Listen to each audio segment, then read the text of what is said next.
O que você achou do meu estúdio decorado, rapaz? Temos até uma samambaia agora, isso aqui tá uma coisa de louco.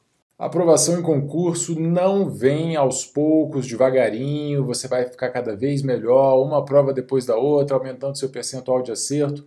Não costuma ser assim. Como é que é então? O que você pode esperar da sua evolução à medida que você for fazendo várias provas de vários concursos? Olá, meu nome é Diogo Moreira, sou auditor fiscal da Receita Federal e eu tô aqui para te ajudar a sair dessa vida bandida que é estudar para concurso. Se você já me segue aqui no canal, você viu que poucas semanas atrás eu entrevistei a minha esposa, que é auditora do Tribunal de Contas do DF, e ela contou a história, a enorme trajetória dela no mundo dos concursos.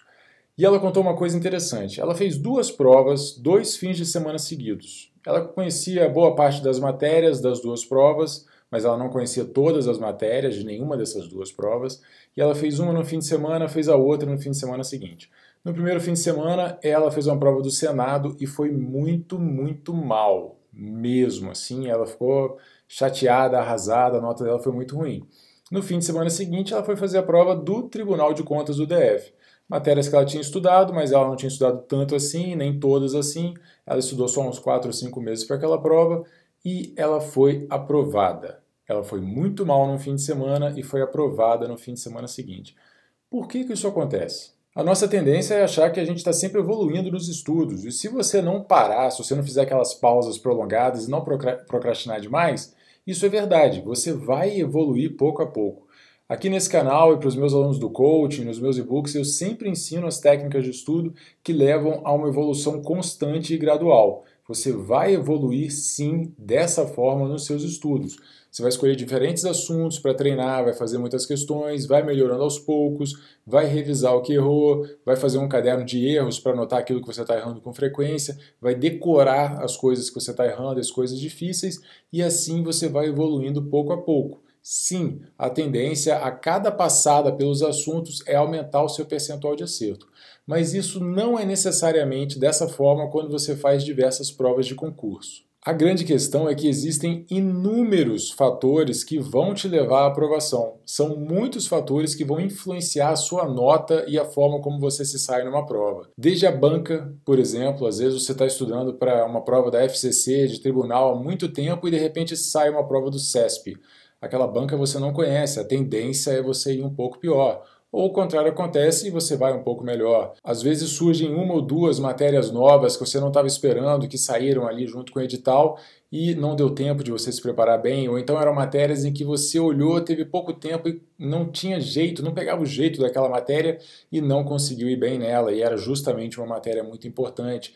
São várias coisas. E você pode, inclusive, dar sorte também. Quando eu estava estudando, no meu edital de 2009, a gente teve diversas novidades com relação ao edital de 2005. Eu sou auditor da Receita Federal.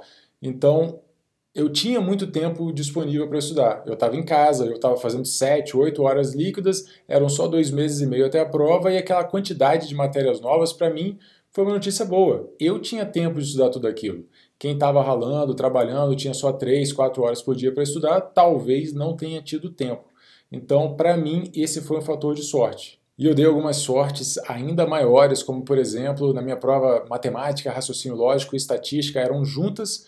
As 3 eram 20 questões desse conjunto e a gente não sabia quantas questões ia ter para cada uma. Eu estava estudando estatística e vi que era muito demorado para aprender, apesar de que eu estava aprendendo, mas muito demorado para fazer as questões. Eu falei, pô, não vai dar tempo de fazer todas as questões e certamente eu não vou ficar 10, 15 minutos para resolver uma questão de estatística. Então chutei o balde, parei de estudar estatística e resolvi correr esse risco.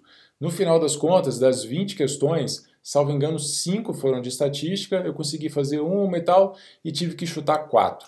E aí eu fui dar aquele chute científico, né? Eram 5 alternativas, uma prova da ESAF, eu falei, bom, deixa eu ver qual, nesse grupo de 20 questões, qual foi a letra que eu menos marquei, e eu vou chutar todas essas 4 na letra que eu menos marquei, né? A ESAF tem essa tendência de espalhar a quantidade de respostas certas para cada letra.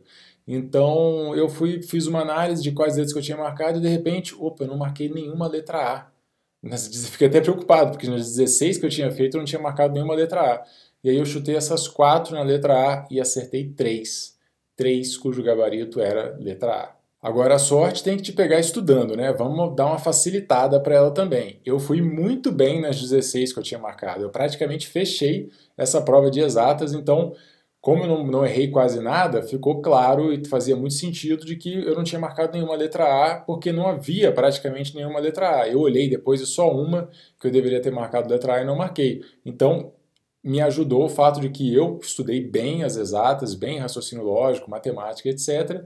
E eu pude, assim, abrir mão de uma pequena parte do estudo e mesmo assim acertar as questões. Então, o resultado que você tem num concurso, ele depende de inúmeras variáveis, de vários aspectos. Mas o que você não pode é se julgar baseado em um resultado. Você não pode pegar uma prova de 60 questões e aí tinha 5 de direito constitucional, você errou todas. Meu Deus, eu não sei nada de direito constitucional, que absurdo, eu vou estudar tudo de novo, não dá, eu zerei uma prova, ou então acertei uma ou duas de 5 só, fui muito mal, não dá. Não é assim. 5 não é uma amostra suficiente para você julgar se você sabe ou não uma matéria. Se você faz as questões em casa, as dezenas ou centenas, divididas por assunto, você sabe o seu percentual de acerto em cada assunto, aí sim você tem uma análise estatística válida para te dizer em que você está melhor ou em que você está pior. Não pegue o seu resultado de uma prova com uma amostra pequena e julgue muito duramente. Você pode ter ido muito bem por pura sorte, você pode ter ido mal por puro azar. Lembrando sempre que nem todas as matérias nascem iguais, algumas têm mais peso, outras costumam ter mais questões. É sempre interessante analisar o último edital para ver em que você deve se debruçar mais na hora de estudar. Matéria que vale mais pontos, que tem um peso maior, merece mais tempo de estudo. Às vezes, mesmo que você não tenha fechado uma matéria menor, você vai dedicar ainda bastante tempo para a matéria maior, porque ela vai valer mais pontos, e quanto mais você estuda uma matéria, maior é a tendência da sua nota ser melhor. Sempre estudando daquela forma que eu falo aqui no canal, faça sua leitura, dê preferência a revisar via questões, porque isso favorece a memorização de longo prazo, e dessa forma depois você vai anotando, fazendo seu caderno de erros, em que você anota o que você está errando, as decorebas, os detalhes, aquilo que você não pegou na primeira e na segunda leitura. Se você gostou desse vídeo, clique em curtir, por favor, se inscreva no canal se você ainda não se inscreveu, e é isso, um grande abraço e até a próxima.